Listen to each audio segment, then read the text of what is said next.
میرے کریم آقا صلی اللہ علیہ وسلم نے کمان گلے میں ڈالی، نیزہ ہاتھ میں لیا، میدان جنگ میں آئے۔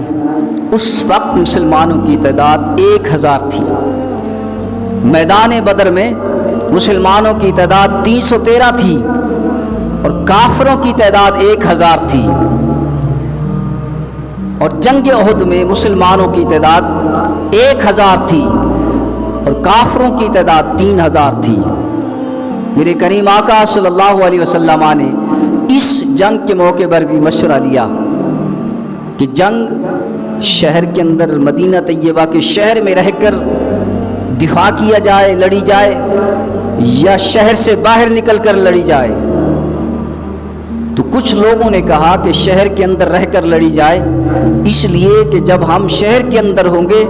اور کفار جب آئے گا تو گلیوں کوچوں میں داخل ہوگا، تو گلیوں کوچوں میں جب داخل ہوگا تو ہم اس کا دفاع کریں گے، وار کریں گے، سامنا کریں گے، اور چھتوں پر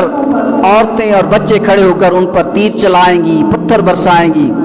جس سے مسلمانوں کو فتح نصیب ہوگی۔ میرے کریم آقا صلی اللہ علیہ وسلم کو یہ مشورہ پسند آیا، آپ نے فرمایا ٹھیک ہے۔ اس کے بعد کچھ وہ لوگ نوجوان جو میدان جنگ میں شریک نہ ہو سکے تھے، انہوں نے عرض کیا، ان کا جذبہ ایمانی، غیرت ایمانی، انہوں نے عرض کیا یا رسول اللہ صلی اللہ علیہ وسلم، ہم میدان بدر میں جنگ میں شریک نہیں ہو سکے تھے،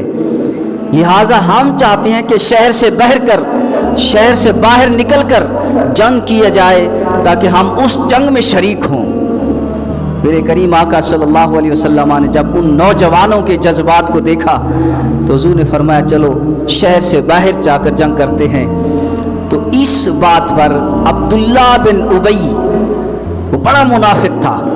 اور لقب ہے رئیس المنافقین، حالانکہ صحابہ کی صفوں میں تھا،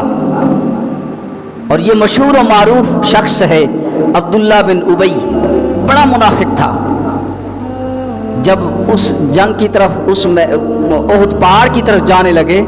جو عبداللہ بن ابی، مسلمانوں کی تعداد 1000 تھی، تو عبداللہ بن ابی راستے میں 300 آدمیوں کو ورغلا کر واپس لے آیا کہ اللہ کے نبی نے ہماری بات نہیں مانی، نوجوانوں کی بات مان کر ادھر آ گئے ہیں، جبکہ ہم سے مشورہ لیا تھا کہ شہر کے اندر جنگ کی جائے۔ اس کے بعد حضور ان نوجوانوں کی بات مان کر ادھر آ کر جنگ کر رہے ہیں۔ تو عبداللہ بن ابی پھر کر واپس آ گیا، 300 لوگوں کو ورغلا کر 300 شخصوں کو بھی لے گیا۔ اب باقی 700 لوگ بچ گئے، 700 مسلمان کی تعداد اور 3000 کافروں کی تعداد تھی۔